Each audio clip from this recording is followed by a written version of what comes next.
In the 2014 film Madame Bovary, adapted from the novel by Gustave Flaubert, we follow the tragic arc of Emma Bovary, a young woman primed for marriage in an age when that was the only destiny available. Raised in a convent, Emma leaves her cloistered life with her head full of fantasies of elegant society and a life of beauty and consequence. She emerges into the world already convinced that she is owed more than it is likely to give her. What it gives her is Charles Bovary, a decent, devoted, though thoroughly unremarkable country doctor who adores her. But life in the country is slow, the village is small and suffocating, and worse, her husband is boring. She yearns for glamour that can only be found in the city, but Charles is content. He has no desire to leave. Disillusioned by the monotony of provincial life, Emma begins to construct an alternate reality. She meets Leon, a young clerk who is quickly smitten. Then the rakish Rodolphe, who sets his sights on her the moment he sees her. Emma soon realizes her beauty holds power. The knowledge that she is desirable awakens in her something intoxicating.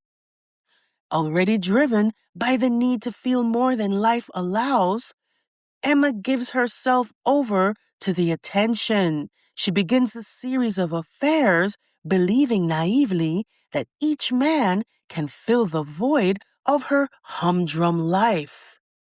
Through the scheming merchant Monsieur Lheureux, Emma begins to spend on fine clothes, luxuries, and furnishings that belong to the life she believes she deserves. All of it on credit and hidden from her husband Charles, who remains cheerfully oblivious to the ruin accumulating around him. Her spending spirals as she accumulates more of the trappings of bourgeois life. But the illusion has limits. When Monsieur Lheureux calls in her debts, the life Emma has constructed begins to collapse. She discovers that her husband, though a hard-working doctor, doesn't have enough money to cover the debts. She turns in desperation to Rodolphe and then to Leon, only to find that neither can save her. The attention she mistook for devotion disappears the moment it demands anything in return. Overcome with despair and seeing no way forward, Emma takes her own life. The irony of Madame Bovary is that Emma spends her life trying to escape a quiet life, only to be undone by the chaos she creates in its place. In reaching for passion, she confuses being desired with being valued, and in trying to construct a more beautiful life, she steadily dismantles the one she has. Madame Bovary is ultimately a cautionary tale. Vanity without substance becomes a void, and when desirability becomes identity, everything shatters the moment desire is withdrawn, leaving nothing behind but the wreckage of a life built on illusion. William Windsor continues to spiral. A day after the coffee mishap, William made an appearance at a rugby match in Cardiff to cheer on Wales in his effort to burnish his new Welsh pride. Part of his latest persona. You may recall some weeks ago when he and Kate appeared in a video where they spoke entirely in Welsh. And folks, I was almost fooled by this more than likely deepfake had I not remembered that Kate struggles to string together a coherent sentence in English. Is it busy for everybody? Is everyone sort of back in? Have you been sort of... Much less effortlessly recite a whole script in Welsh? Then again, Welsh is an all but dead language, so they may have been speaking gibberish for all we know. Anyway, the moment William noticed he was caught on camera, you could almost see the recalibration happen in real time, triggering him to put on a performance, interrupting the man sitting next to him, who was obliged to waste his time explaining something that was probably neither heard nor understood. William seems extra sensitive about his image lately. Now, you've all seen the coffee incident by now. Kate made him a coffee, a simple, harmless setup, one that any reasonable person would have played along with, except for William. He had to shut it down publicly with zero instinct to protect her in the moment. And now we're learning that William doesn't even drink coffee, which raises the obvious question. In the decade or so of marriage, at no point did he feel the need to mention this. 30 seconds of playing along was all it would have taken, and he couldn't do it. He'd spent the previous day cheesing it up on the phone, getting people's names wrong, laughing it off. He's the everyman. He's so relatable, so fun. And folks, if they really wanted to prove he's just like the rest of us, the crisis manager should have had him do a full 8-hour shift. Then let's see how long the smiles would last. Because once he decided he was done LARPing for the day, William began to shapeshift into something else. The cameras, which were only supposed to show up when he needed to cosplay as a member of the working class, lingered longer than they were supposed to. The press, being the press, did what they do. They followed him to get more pictures. But William was really angry that day. He was irritable, imperious, snapping at aides to get the press away. This was not the jovial man taking phone orders the day before. This was the real William. He was barely able to keep it together while he was with Kate. The public saw that the nice guy image he'd been performing all week was just an act. And mark my words, he will blame Kate. How dare she improvise and not follow the script? It's her fault that everyone now thinks he's a jerk. And folks, when the cameras aren't rolling, Kate will bear the brunt of his wrath. And as the two finished their shift and walked back to their motorcade, Kate hung her head low, a portrait of a woman all too accustomed to her husband's volatile behavior. But he wasn't done. This year on Mother's Day, William did not post a message honoring his wife and the mother of his 3 children. And remember earlier this year on Kate's birthday, there was nothing from William, no message, no photograph. Instead, the press surreptitiously reprinted a 13-year-old story about the time she was photographed topless on vacation, which makes his cynical use of Diana as cover all the more despicable. Diana would have been appalled at her elder son's treatment of his wife. William's behavior suggests someone with a tremendous amount of bottled up frustration. He looks like a man who is perpetually on the verge of snapping. In fact, both he and Kate look like 2 powder kegs, and one day, one of them is gonna blow. And that's what worries me, because the statistics on women in these kinds of relationships are not good. And being royal does not exempt anyone from statistics. Kate is trying so hard. She's constantly walking on eggshells, trying to please him, desperate to maintain the appearance that everything is fine. And what does she get in return? More humiliation. Every public rebuff, every gratuitous act of disdain chips away at her piece by piece until one day there won't be anything left. She will be a shell of a woman, destroyed by the very thing she spent her life chasing. So what happened? What did she do? Not that it would justify his treatment towards her. William has never been naturally warm. That much is obvious to anyone with eyes. He has always had to perform what Harry does effortlessly.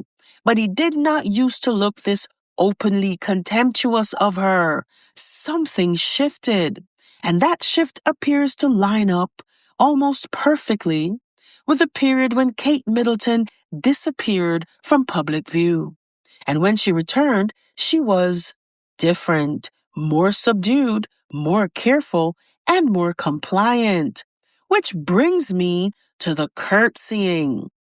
Kate never used to curtsy for Camilla. In fact, at Camilla's coronation, she pointedly refused to do it. The coronation was already a mess. William and Kate were late, and there was reportedly a dispute about tiaras.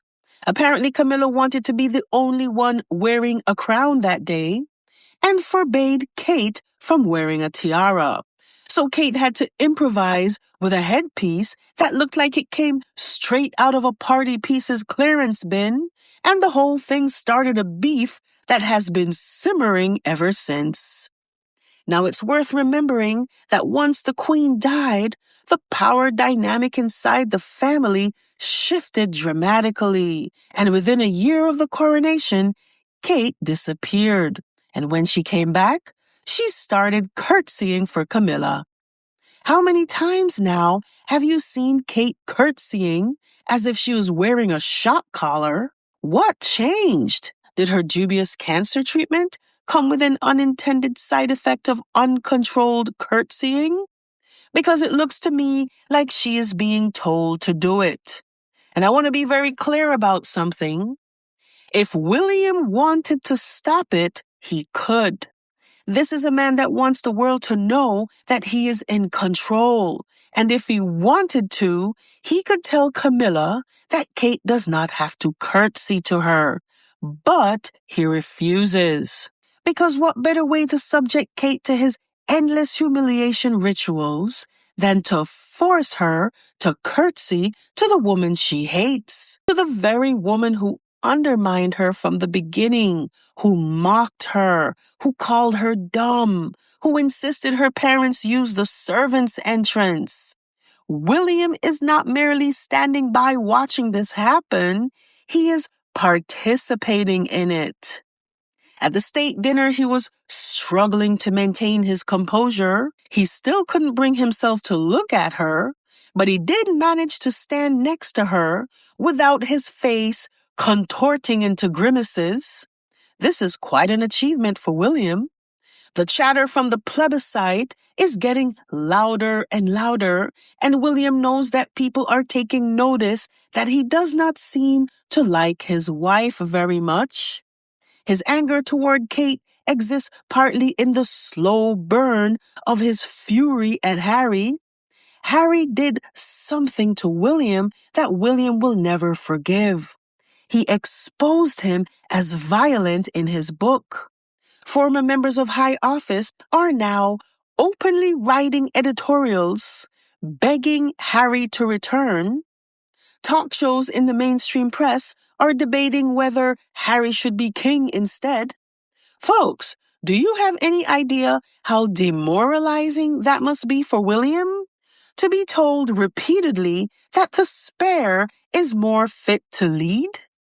It's no wonder he managed to be on his best behavior at the state dinner, but something always gives it away. This time, the clenched fists. And folks, something on this man is always clenched, whether it's his jaw, his fists, or, according to certain rumors, something else entirely. Something one might deem unconventional. There's clearly something queer going on here, and perhaps Kate knows exactly what it is and is holding it over his head. Then again, William may not care if anyone knows he sometimes plays for the other team, so it must be something else. The Middletons have something over the heads of the Windsors. Some of you may remember that before any announcement about Kate's health, there was a brief and strange period when William appeared to be quietly rebranding himself as a solo dad. The press obliged with soft pieces, positioning him as a hands-on single dad. Then came the announcement about abdominal surgery, which the press somehow described as both sudden and planned. Not sure what to make of that, folks.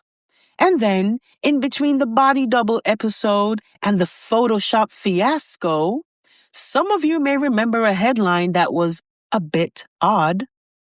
Kate Middleton loves to go swimming at night, and William thinks she's mad. This surfaced while she still hadn't been seen publicly and while the murmurs were growing louder from people who wanted to know if she was all right. To me, the headline read like workshopping, like someone was quietly field testing a narrative, laying the groundwork to explain why she might never come back. The solo dad rollout was not going according to plan because the palace had not anticipated so many people caring about her whereabouts. So they had to bring her back. And then they needed a reason for why she had been gone for so long. The abdominal surgery didn't quite explain the secrecy, the strangeness, and the months of total silence, so they reached for something bigger. Now, I've covered the cancer narrative in previous videos, so I won't rehash it here, and you can check out my older content if you want my full take on that. What I will say is this. Whatever happened at the end of 2023 has never been fully or honestly explained. And whatever it was, it is the fault line running beneath everything we are watching now. Kate is biding her time, waiting for the day when William will have no choice but to make her queen. But if history has taught us anything, it's that when a monarch no longer desires of his queen, that is precisely when her life is most in danger. Kate has something on William, some form of insurance policy where the premiums are paid in glowing headlines from the press. Whatever it is, it's the reason she is still here and why he simply cannot announce their separation. Because Charles is still king. He is still the structure above William that constrains him. But Charles may not be long for this world. And when he's gone, with the full weight of the monarchy within William's grasp, where he no longer has to answer to anyone, the calculus changes entirely. He will no longer have any reason to maintain the performance. Kate seems confident he won't go full throttle tyrant when that day comes, and I'm not so sure she should be. Which brings me to the central question. Why is William so angry with Catherine? Did he find something out? After years of being cheated on, humiliated, and put down, did Kate decide to look elsewhere? For all the palace's carefully constructed image of her as saintly and compliant, Kate Middleton may not be quite what was advertised. There's a series of photographs from 2006 showing Kate having a wild night of dancing with the billionaire Richard Branson. The press all but said what they thought happened. The official Middleton explanation was that she was seeking mentoring, perhaps a business arrangement for the struggling Party Pieces business. How did that work out? Now, I'm not in the business of shaming any woman for her personal life. Every woman's past is her business, and if Kate had some fun before her marriage, frankly, good for her. because she's clearly not having any fun now. Kate has a type. She likes the swashbuckling charm of a Richard Branson, someone larger than life, a man who can sweep her off her feet. Everything William is not. You know who else is swashbuckling? Harry. Harry flew a helicopter in the middle of a hot war in Afghanistan and went on not one, but 2 polar expeditions where he nearly lost more than he bargained for. There are photographs of Kate draped all over Harry. This particular one was taken about a year after he had finally broken up with Chelsea Davy. Now look at Kate's body language here, folks. It speaks for itself, which tells its own story about how the dynamic may have worked during those years when he was the permanent third wheel at Kensington Palace. Reports from that period suggest that Kate and Chelsea were never particularly warm towards each other, which doesn't surprise us, right, folks? Kate has never been especially comfortable sharing a space with a woman she perceives as competition. Oh, how Kate longs for Harry. Harry, who made her feel seen. Harry, who made sure she had an umbrella when William simply walked away. Harry, who would crack jokes and make her laugh, and who never cared that she was a commoner. It's no wonder she blames Meghan for taking him away. And do you know who else was swashbuckling? A man who went willingly into a war zone, one of the youngest hostage negotiators of his generation, a man that everyone who knew him described him the same way. Brilliant, charming, and full of life. A man who is now dead. That is part 2.